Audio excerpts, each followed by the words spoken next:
ಮನಸ್ಸು ಖಾಲಿ ಇರುತ್ತದೆ. ರಾಜ್ಯವನ್ನಿತ್ತಡೆ ಒಲ್ಲೆ, ನಿಮ್ಮ ಶರಣರ ಸುಳ್ಳು ನುಡಿಯ ನೊಂದರಗಳಿಗೆ ಇತ್ತಡೆ ನಿಮ್ಮ ಸರಿಯಾದ ಮೂಲವಿಲ್ಲದೆ ಅಥವಾ ಶ್ರದ್ಧೆ ಇಲ್ಲದೆ ಮಾಡುವ ಕೆಲಸದಿಂದ ಫಲವಿಲ್ಲ. ಬಸವಾದಿ ಶರಣರು ರಚಿಸಿದ ಕಾನೂನು ರಕ್ಷಣೆ ಮತ್ತು ನೈತಿಕ ಹೊಣೆಗಾರಿಕೆಗೆ ಸಂಬಂಧಿಸಿದ 6 ವಚನಗಳನ್ನು ನೋಡೋಣ. ವಚನ 1, ಸಾರ ಸಜ್ಜನರ ಸಂಗವ ಮಾಡುವುದು, ದೂರ ದುರ್ಜನರ ಸಂಗವದು ಬೇಡವಯ್ಯ. ಆವ ಹಾವಾದರೇನು ವಿಷವಂದೇ, ಅಂತವರ ಸಂಗವದು ಬೇಡವಯ್ಯ. ಅಂತರಂಗ ಶುದ್ಧವಿಲ್ಲದವರ ಸಂಘ ಸಿಂಗಿ ಕಾಳಕೂಟ ವಿಷವೋ ಕೂಡಲ ಸಂಗಮ ದೇವ.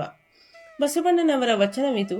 ಬಸವಣ್ಣನವರು ಕೂಡಲ ಸಂಗಮ ದೇವ ಎಂಬ ಅಂಕಿತ ನಾಮದೊಂದಿಗೆ ವಚನಗಳನ್ನು ರಚಿಸಿದ್ದಾರೆ.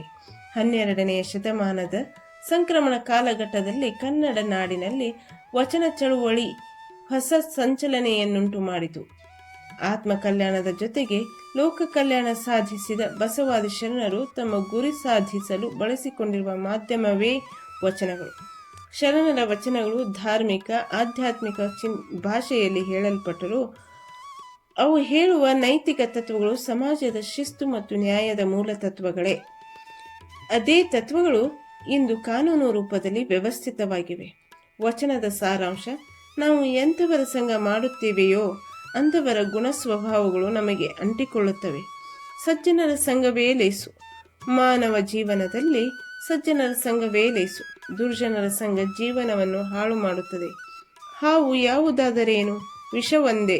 ಆದ್ದರಿಂದ ದುರ್ಜನರ ಸಂಘದಿಂದ ದೂರವಿರಬೇಕು. ಅದೇ ರೀತಿ ಅಂತರಂಗ ಶುದ್ಧವಿಲ್ಲದವರು ಮೇಲ್ಮೈಯಲ್ಲಿ ಎಷ್ಟೇ ಒಳ್ಳೆಯವರಂತೆ ಕಂಡರೂ ಅವರ ಸಂಘವು ಸಿಂಗೆ ಹಾವಿನ ವಿಷಕ್ಕೂ ಕಾಳಕೂಟ ವಿಷಕ್ಕೂ ಸಮಾನ ಎಂದು ಬಸವಣ್ಣನವರು ಹೇಳುತ್ತಾರೆ.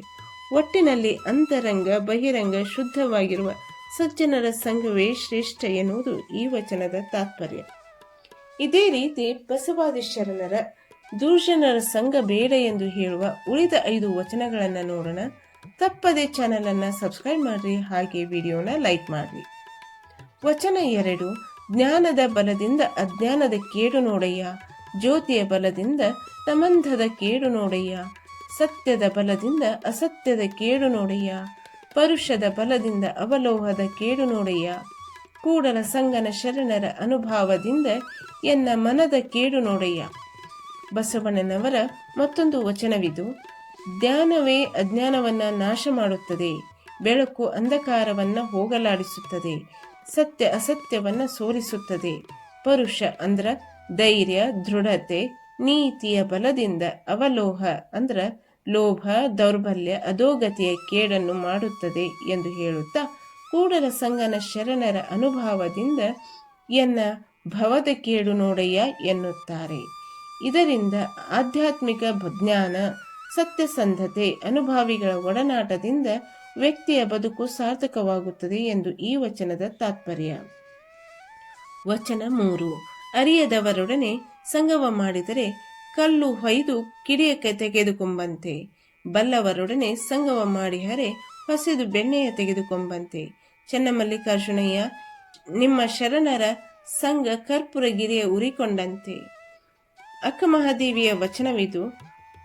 ಅಕ್ಕ ಮಹಾದೇವಿಯು ಚನ್ನಮಲ್ಲಿಕಾರ್ಜುನ ಎಂಬ ಅಂಕಿತ ನಾಮದೊಂದಿಗೆ ವಚನಗಳನ್ನು ರಚಿಸಿದ್ದಾಳೆ. ಇದು ಸಂಘದ ಮಹತ್ವವನ್ನು ರೂಪಕಗಳ ಮೂಲಕ ವಿವರಿಸುವ ಅತ್ಯಂತ ಗಂಭೀರವಾದ ವಚನ.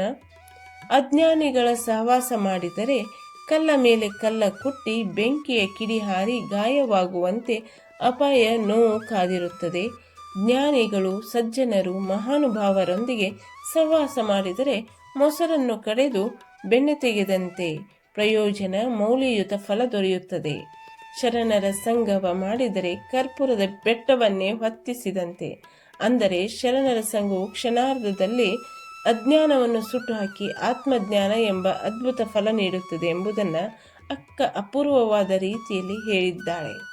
ವಚನ 4, ಸಂಘದಿಂದಲ್ಲದೆ ಅಗ್ನಿ ಹುಟ್ಟದು, ಸಂಘದಿಂದಲ್ಲದೆ ಬೀಜ ಮೊಳೆದೋರದು, ಸಂಘದಿಂದಲ್ಲದೆ ದೇಹವಾಗದು, ಸಂಘದಿಂದಲ್ಲದೆ ಸರ್ವಮುಖಧೋರದು. ಚನ್ನಮಲ್ಲಿಕಾರ್ಜುನ ದೇವಯ್ಯ, ನಿಮ್ಮ ಶರಣರ ಅನುಭವ ಸಂಘದಿಂದಾನು ಪರಮಸುಖಿಯಾದೆನು. ಅಕ್ಕ ಮಹಾದೇವಿಯ ಮತ್ತೊಂದು ವಚನವಿದು.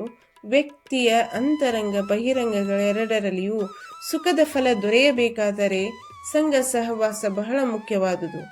ಪರಮ ಸುಖಕ್ಕೆ ಎಂಥವರ ಸಂಘ ಬೇಕು ಎಂಬುದನ್ನು ಅಕ್ಕ ಸ್ಪಷ್ಟವಾಗಿ ತಿಳಿಸುತ್ತಾಳೆ. ಎರಡು ವಸ್ತುಗಳ ಕೂಡುವಿಕೆಯ ಮೂಲಕ ನಡೆಯುವ ಘರ್ಷಣೆಯ ಸಹವಾಸದಿಂದ ಬೆಂಕಿ ಹುಟ್ಟುತ್ತದೆ. ಯಾವುದೂ ಒಂಟಿಯಾಗಿ ಹುಟ್ಟುವುದಿಲ್ಲ.